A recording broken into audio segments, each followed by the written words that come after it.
Good day, everyone. Today we will be talking about COVID-19 through youth interventions. So I have here the introduction. So COVID-19 cases.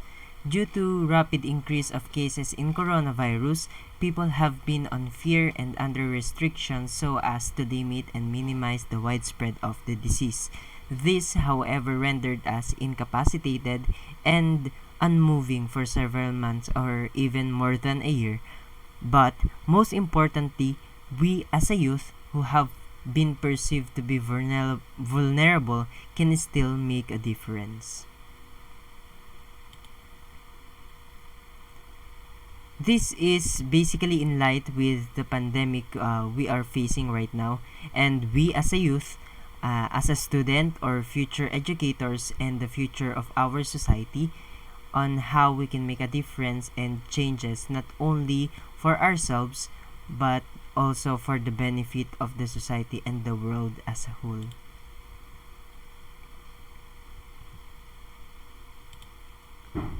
So we are of course not ignorant of this, and to further evaluate the situation we are in right now, the table I will show you will present the data gathered by the DOH and the World Health Organization on the cases of coronavirus. So as you can see, the Philippines have more than 980,000 confirmed cases, and we have more than 16,529 deaths, while people who are vaccinated have 214,792, while in the world we have these very large numbers of confirmed cases. So this number can make a person feel goosebumps and frightened because it is not a joke to laugh at. The data only shows how dangerous and fatal this disease is. Yet, fear not, because as youth, we have more to prove, rooms to improve, and roots to grow.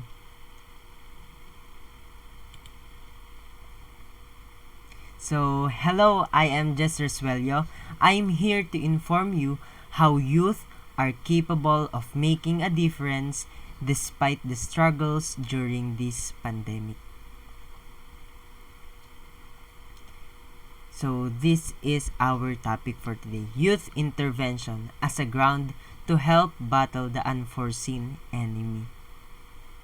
So, first, let us read the quotation made by Mahatma Gandhi: "You must be the change you wish to see in the world." So this is an inspiring one, so as to be able for us, the youth, to grow and have or make a change not only for ourselves but also for the world. We are envisioning ourselves to see in the future that we have a brighter future. So what we can do? First is to follow simple routine and policies.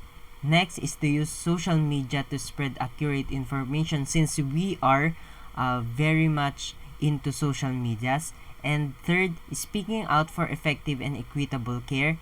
And lastly, to volunteer and donate. So first, let us tackle follow simple routine and policies. So we should oblige ourselves to comply by the rules and regulations imposed by the government and agencies responsible.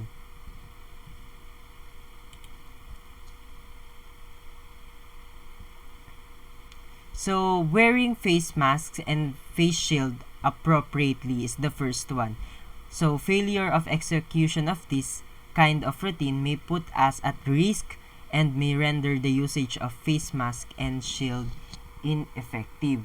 So we may see others put their face shield above their head or their masks under their chin. Those people can often seen in the market or malls as a personal encounter, and as I've encountered before, and yet as a role model, it shouldn't be that way. we should bear in mind that proper usage of these things are of higher importance. Next, proper hand washing and sanitizing. We can be vulnerable and easily be an open victim of viruses and bacteria in failure for this matter, because it requires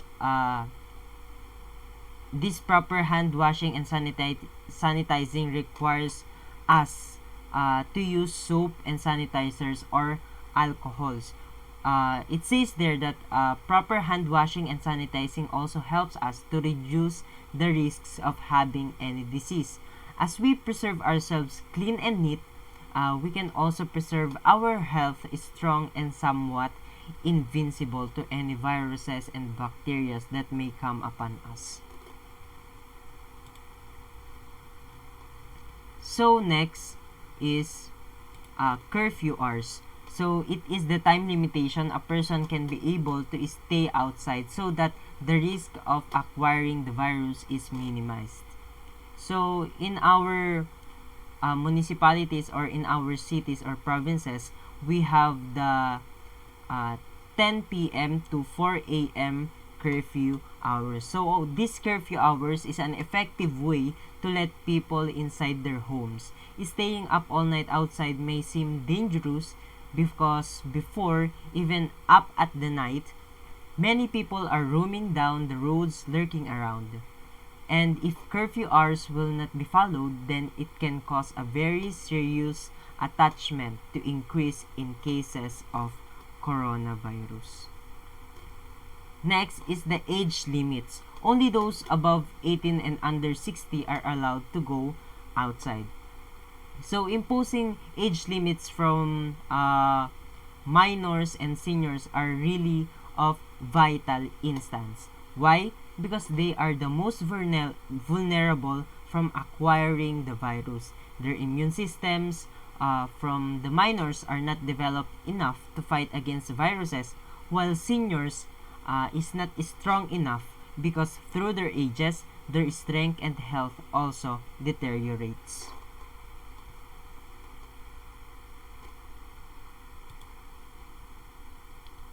So this is a picture worth 1,000 words. So if we follow the simple routine and policies which are promulgated by the government, we can minimize the risk of getting COVID-19. So what does this all imply? A common picture can be a great example to visualize every scene if we do not follow those certain simple routine and policies imposed by the government. The effect of acquiring COVID-19 quickly as to increase its cases. How can we make a big impact as a youth during pandemic? This is the common question because as a youth, we have the power to make a difference. Next is the use of social media to spread accurate information. From Facebook, we can use it to share information related and relevant to COVID-19 pandemic cases and vaccinations. For YouTube, watching the latest news online to be aware, informed, and educated about current issues and programs during pandemic, and Twitter and others to know and keep informed of the most trending topics, issues, and viral interventions of the government in fighting against COVID-19. One of the most influential and important aspect in our generations is the technology and use of various social media platforms. What does it changes if we only settle for this as a mere entertainment? Of course, it is none. But if we use it in proper way, as a youth to inform, mitigate, prepare, and proliferate accurate and relevant and reliable information, then we can make a difference and raise awareness as an important role so that to reduce COVID-19 cases.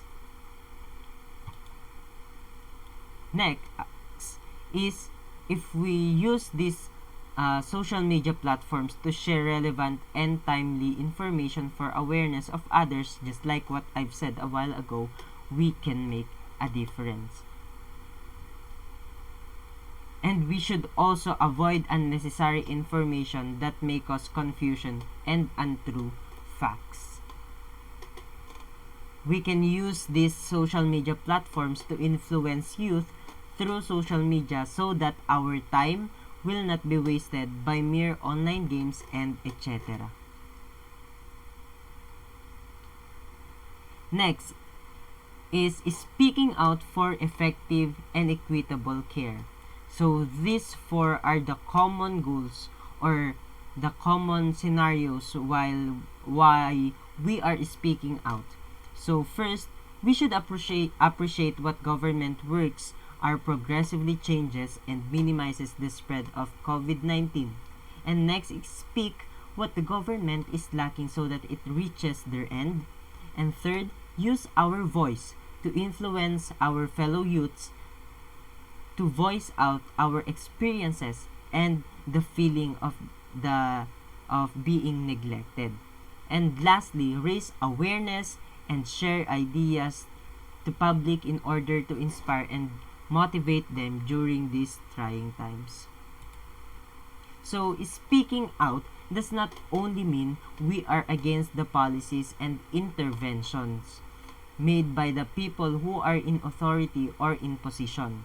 We as a youth have voices that must not be silenced, and we can never be tamed if we know that in our part that we are left behind and neglected. Because as a youth, we have the power to empower, to influence, and inspire our fellow youth so that we can unite as one, helping hand in hand. Next, to volunteer and to donate. As you can see in the picture, that is the community pantry that are made by the people in different barangays. So, as a personal experience, volunteering and donating is one of the most fulfilling part of being an individual that highly appreciates humanity. It is not unknown for us that we suffered a lot and are still struggling. And yet, even as a youth and future educators and students, in a simple way of donation and volunteering for people who are in need is in effect can tremendously impact their lives.